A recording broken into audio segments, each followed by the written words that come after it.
Have you ever found yourself navigating this really specific kind of inner landscape? Where you feel heavy, sort of off balance, but you just can't pinpoint why? Mhm. It's like this crushing emotional fog just rolls in, feels almost chemical, totally overwhelming, even though technically you're still getting through the day. It really is a highly complex state. It's much more specific than just feeling sad or tired. Hmm. Our sources describe this difficult mood as a very distinct, powerful mix of, four core elements. Okay. And recognizing this precise blend, that's really the first key to unlocking what's going on. Right. Let's lay those four out then, because I think this is where the picture starts to get clearer, moving beyond just, I feel bad. Exactly. So the first element is low spirits, that non-specific kind of persistent heaviness we talked about. Okay, the fog. Yeah. Second, there's this deep, almost pervasive guilt. You feel fundamentally wrong, maybe shameful, but you can't actually name anything concrete you've done wrong. Right, no actual transgression. None you can identify. And third, paranoia, this feeling that, people dislike you, or maybe that you're perpetually on the verge of being found out for some hidden flaw or secret. So you're walking around with this low-grade anxiety, this feeling of being exposed as a fraud, even when logically you know you haven't actually done anything wrong. Precisely. Yeah. And the fourth element, which often acts as the flashpoint, is non-specific irritability. Ah, yeah. This is that completely disproportionate rage that just erupts over the smallest things, the safest inconveniences, like losing your keys, or the classic example, the printer jam. Oh, the printer rage is real. Huge anger, tiny trigger. Exactly. The rage is massive, Yeah. but the target is insignificant. So that cocktail, Yeah. the low spirits, the weird guilt, the paranoia, and then this explosive rage at like a stapler that defines this modern internal kind of misery we can get stuck in. It really does. So our mission today in this deep dive is to try and cut through that fog with one maybe slightly radical question. What if we paused and asked ourselves, might I deep down be really angry with someone specific right now? And it sounds counterintuitive, doesn't it? Surely if you were genuinely angry, you'd just know it. You'd feel it. You'd think so. But this is the paradox we really need to unpack. Hmm. We tend to vastly underestimate the sheer psychological difficulty, the work involved, in actually being aware of and, viscerally feeling anger toward the specific person who angered us, especially at the time it happens. Why is that so hard, though? If anger is a natural human thing, why is actually recognizing it towards the source considered a genuine, you called it a psychological achievement? Well, because feeling and expressing anger directly takes immense energy. It requires vulnerability. And it carries real social risk, doesn't it? Risk of confrontation, maybe retaliation, even abandonment. Okay. The alternative, the sort of mental shortcut, is often far less demanding, at least in the short term. And what is that shortcut? Where do we go instead? It's usually easier and feels safer to just avoid the difficult, complex process of addressing the true source of the rage.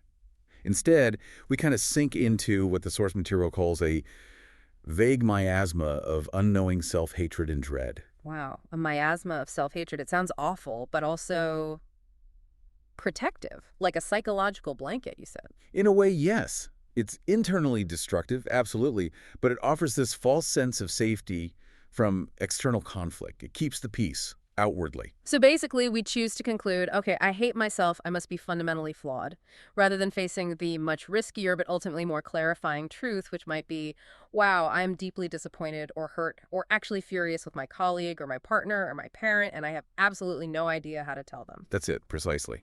Self-hatred in this context is very often just unacknowledged anger that's been turned inwards for safety.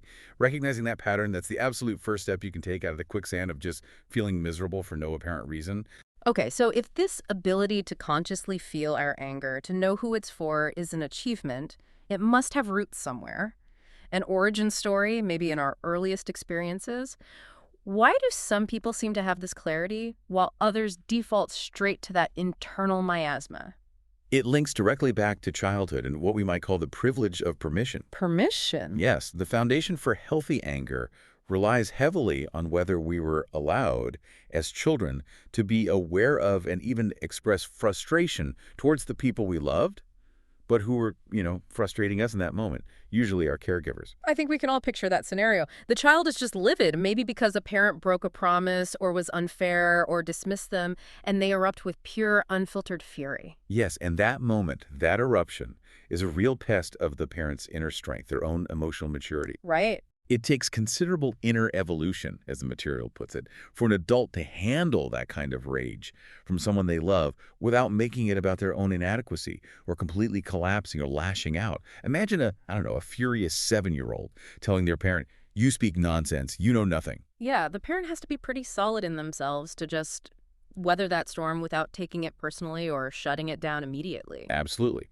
And when parents fail that test, which is common, they often respond in ways that effectively shut down any healthy expression of anger. How so?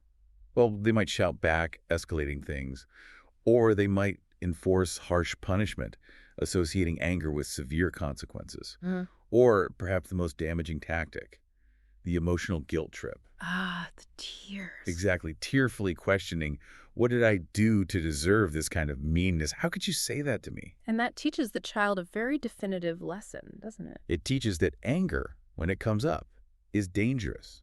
It's shameful. Yeah. It hurts the people you love. And so it must be swallowed. It must be repressed. And here's the crucial insight. Swallowed anger doesn't just evaporate. It doesn't disappear. It goes underground and decisively shapes the adult personality that emerges, often in 4 specific, quite damaging ways. Right, so this is where that low-grade, difficult adult mood we started with is actually engineered. Let's dig into those 4 repercussions, or maybe think of them as 4 psychological switches that kind of map out the geography of this swallowed rage. Okay, the first and maybe the most foundational repercussion is self-hatred. Because expressing the anger outwards was censored, maybe punished, it really has nowhere else to go but back onto the person feeling it, the self. As the switch flips. The core psychological switch flips from outward hostility to inward critique.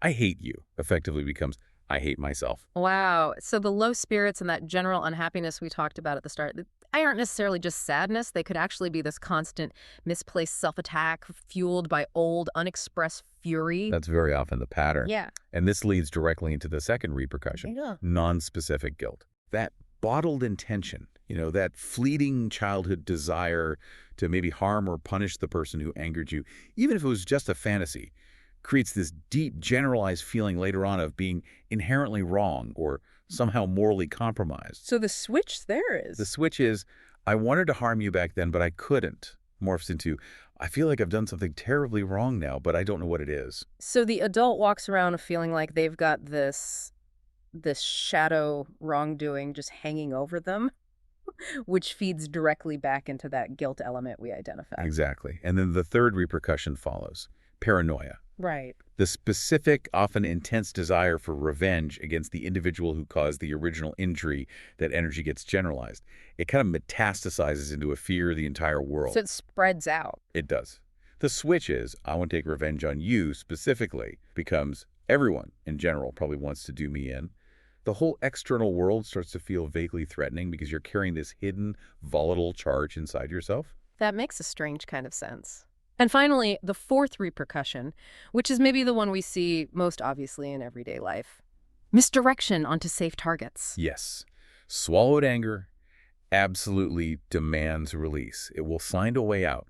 And it usually finds its way out onto objects or people who are safe, maybe replaceable, or, crucially, won't fight back effectively. Like what? Machinery that breaks down, a piece of furniture you bump into, sometimes an unfortunate pet, or very commonly, a kind, patient, unsuspecting spouse or partner. So this is the moment where intense frustration at work, let's say, I am absolutely livid with my colleague who keeps undermining me, gets completely translated into a 5-minute screaming match about why the fridge door is still making that clicking noise. Precisely. The rage is absolutely authentic, the level of fury is real, but the target is entirely wrong. It's misdirected. It feels disproportionate to the fridge door, but But it's psychologically necessary in a way.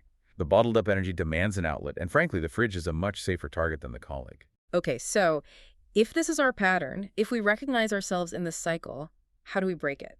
The next time we feel that very specific, unique blend, the low spirits, the guilt, the paranoia, the sudden urge to throw the remote control, what do we actually do? You pause, just take a breath, and you ask that key question again very deliberately. Who am I truly angry with right now? Okay. And this is where you have to cast a really wide net. Don't just think about the last 5 minutes. It could be a current colleague, sure, a friend, a lover, but it could also be someone from much further back, even potentially a long-dead parent. Wait, hang on. If the target is someone long dead or someone from decades ago, how is that relevant to my mood right now? Am I just supposed to be stuck in historical misery forever? Ah, good question. No, it's not about being stuck. The current misery is often just a symptom, indicating that the historical template is still active. The temple. Yes, that person's past actions and, crucially, your inability back then to confront them or process your anger safely are still unconsciously governing your expectations and emotional reactions today. Recognizing the true original source helps free you from the ongoing obligation to keep swallowing that old rage or variations of it in the present. Oh, okay, I see. But I think the biggest fear people have when you talk about confronting anger is that it automatically leads to destruction, that acknowledging the rage means you have to, like, blow up a relationship or cause some kind of irreparable injury. And that is the crucial, liberating realization we need to aim for. Anger, when it's held in sane adult hands, when it's consciously recognized and owned, it does not have to injure or destroy anything. Really? Really. In fact, the destruction almost invariably comes from the swallowing of the anger, from the repression and the misdirection, not from its careful, conscious expression or processing. Okay, so once we identify the true target, whether it's the colleague or the long-dead parent, what are the actual non-injurious ways to safely discharge that conscious anger? How do we handle it without causing harm? Well, you have several safe avenues. Yes, sometimes it can be discharged in person, but the advice is always with civility and caution. Meaning? Meaning you express your feeling, your boundary, your disappointment, without demanding immediate destruction or resorting to blame or attack. It's about clear communication, not explosion. But honestly, far more commonly and often much more safely, the bulk of the processing should happen privately. Privately. So alone. Exactly. Exploring it fully, maybe in the pages of a journal, just writing out the raw, uncensored rage you feel, getting it out of your system and onto the page, or processing it while you're alone, maybe when you're in the shower or out for a run or driving, just letting yourself feel it fully, without judgment, in a safe space. So the feeling itself isn't the danger. The feeling itself isn't the danger.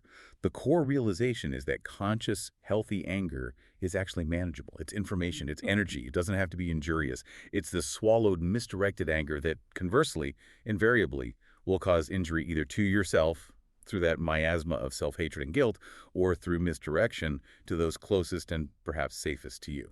That really is the powerful takeaway here, isn't it? That low, difficult mood, that specific blend of awfulness, it's often not some random chemical malfunction. It's a precise symptom, a symptom of profound psychological avoidance. And recognizing the true, specific source of your anger isn't just the key to clarity, it's the key to achieving genuine adult self-knowledge and ultimately emotional freedom. Absolutely. And perhaps as you leave this deep dive and reflect on your own patterns, maybe consider this final thought. If your inner peace, your sense of psychological balance, seems to depend on never acknowledging friction or conflict or disappointment with the people you deeply love, what vital, unspoken truth might you be sacrificing in that process?